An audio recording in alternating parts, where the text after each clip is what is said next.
அருமை தமிழர்களே, அன்பான வணக்கங்கள். காலை நேரத்தில் உங்களுக்கு இருக்கிற அவசரத்தில், பரபரப்பில் இந்த நிகழ்ச்சியை பார்ப்பதிலும் என்னுடைய நன்றியை தெரிவித்துக் கொள்கிறேன். நான் இதை சொல்கிறதுக்கு முக்கிய காரணம் என்னென்னா, நம்முடைய தாய்மார்கள் குறிப்பாக காலையில் ரொம்ப பரபரப்பாக தான் இருப்பீங்க. பிள்ளைங்களை ஒரு பக்கம் தயார் பண்ணணும், வீட்டு பெரியவங்கள் மதிய உணவு, காலை உணவு, சிற்றுண்டி எல்லாத்தையும் ரெடி பண்ணி நீங்களும் தயாராகி போக வேண்டும். இந்த பரபரப்பில் இருக்கிறப்போ வீட்டில் பள்ளி பிள்ளைங்க அந்த அளவுக்கு ஒத்துழைக்காது. ஏன்னா நமக்கு அதுங்களை மூட்டை கட்டி அனுப்பணும்னு எண்ணம். ஆனால் அதுங்களுக்கு ஸ்கூல் போகவே பிடிக்க மாட்டேங்குது. சிலதுங்க ஹோம் ஒர்க்கும் பண்ணியிருக்காது. அதுவும் சனி ஞாயிறு மாதிரி 2 நாள் லீவு முழுக்க விளையாடிட்டு திங்கக்கிழமை காலையில் தான் நோட்டை எடுத்து வச்சுக்கிட்டு எழுதவே ஆரம்பிக்குங்க. சிலது அவ்வளவு கடமை உணர்ச்சி. அதுங்களுக்கு படிப்புனா அப்படி இருக்குது. ஆனால் சில தாய்மார்கள் எரிஞ்சு உழுவாங்க. தப்புங்க, ரொம்ப தப்பு. நீங்கள் பிள்ளைங்க உங்களுக்கு ஒத்துழைக்கிறதுக்கு அவங்களுக்கு கற்றுக் கொடுக்கணுமே தவிர, எனக்குன்னு வந்தது பாருங்கள், வந்ததும் சரியில்லை, வாய்ச்சதும் சரியில்லை, இப்படிலாம் எரிஞ்சு விழுவாங்க. ரொம்ப தவறு. அவர்களை அலங்கரிக்கிற அந்த அந்த அந்த அவசரத்தில் நம்ம அகங்காரத்தாலும் ஆங்காரத்தாலும் அவர்களை அசிங்கப்படுத்தி விடக்கூடாது. நீங்கள் தலை வாழறத பிள்ளைங்களுக்கு தலைவாரி விடுறப்போ அதுங்க ஒன்றும் தலையை ஸ்ட்ரைட்டாலாம் வச்சுருக்காது. தலையை ஆட்டாத, ஏன் என் உசுரை வாங்குற, இப்படிலாம் பேசுகிற தாய்மார்கள் உண்டு. தலையை நேராக்குகிற அந்த முயற்சியில் நேராக இருக்கும் அவர்கள் மனங்களை நீங்கள் கோணலாக்கி விடுகிறீர்கள். மிகப்பெரிய தவறு செய்து விடக்கூடாது. காரணம், அவர்களை பள்ளிக்கு மட்டும் நீங்கள் தயார் செய்யவில்லை, நாளை வாழ்வதற்கான வாழ்க்கைக்கும் தயார் செய்கிறீர்கள். உணவு ஊட்டுகிற பொழுது உங்கள் பார்வையால், உங்கள் சொல்லால் அவர்களுக்கு சில உணர்வுகளையும் நீங்கள் ஊட்டி கொண்டிருக்கிறீர்கள். மறந்து விடாதீர்கள். ஏன்னா நம்முடைய உணர்ச்சி வெளிப்பாட்டை தான் பிள்ளைங்க நம்மகிட்டே கற்றுக்கிறாங்க. எப்போவும் நம்ம சிரிச்சுக்கிட்டு சந்தோஷமாக ஜாலியாக பிள்ளைங்களையும் ஊக்கப்படுத்தி உற்சாகப்படுத்தினா அதுங்களும் அந்த மனோபாவத்தோடையே வளரும். சிடுன்னு இருக்கிற அம்மா வளர்க்குற பிள்ளைங்க அதுங்களும் காலப்போக்கில் சிடுன்னு தான் இருக்கும். இது ஒரு நுட்பமான மனோவியல்.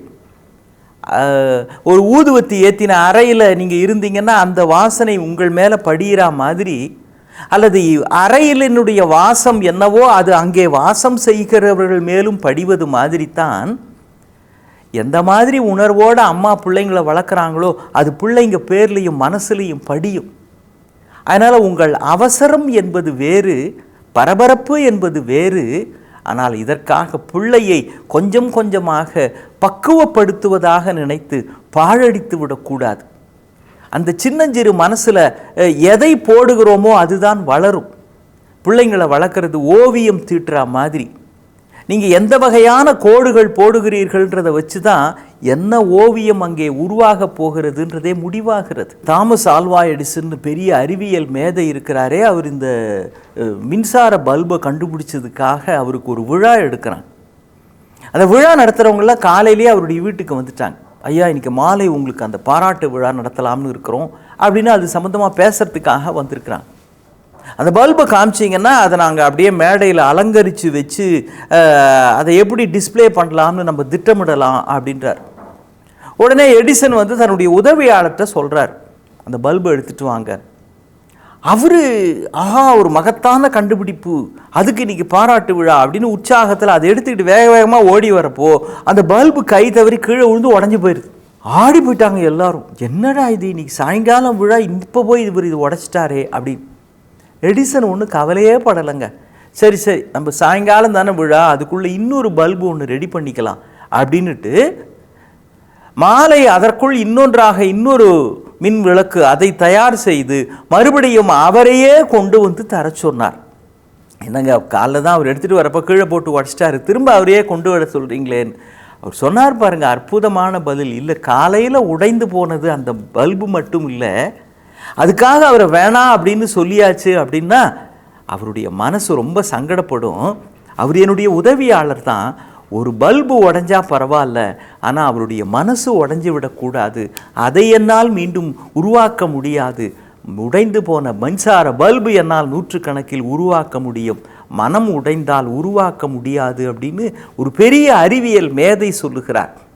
காரணம், ஒரு அறிவியலாளராக மட்டுமல்லாமல் அருமையான மனிதராகவும் இருப்பது எப்படி என்பதற்கான வழியை அவர் அதில் காட்டியிருக்கிறார்.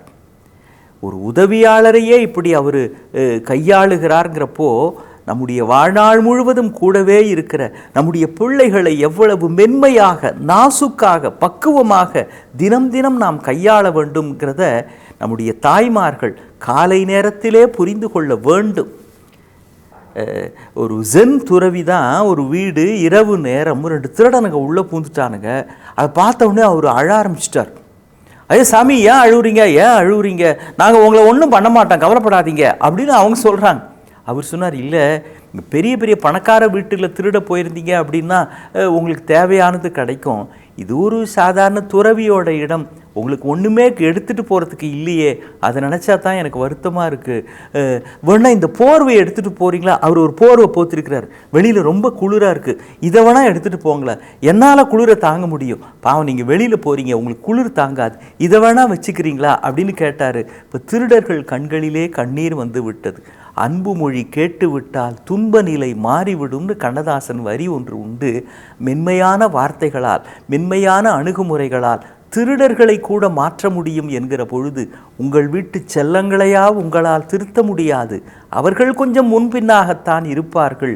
நீங்கள் சரியாக நடந்து கொண்டால் அவர்கள் சரியாக வளர்வார்கள். தலை வாருகிற அவசரத்தில் வாழ்க்கை பாதையில் அவர்கள் காலை வாரிவிடக்கூடாது அல்லவா? மீண்டும் சந்திப்போம். வணக்கம்.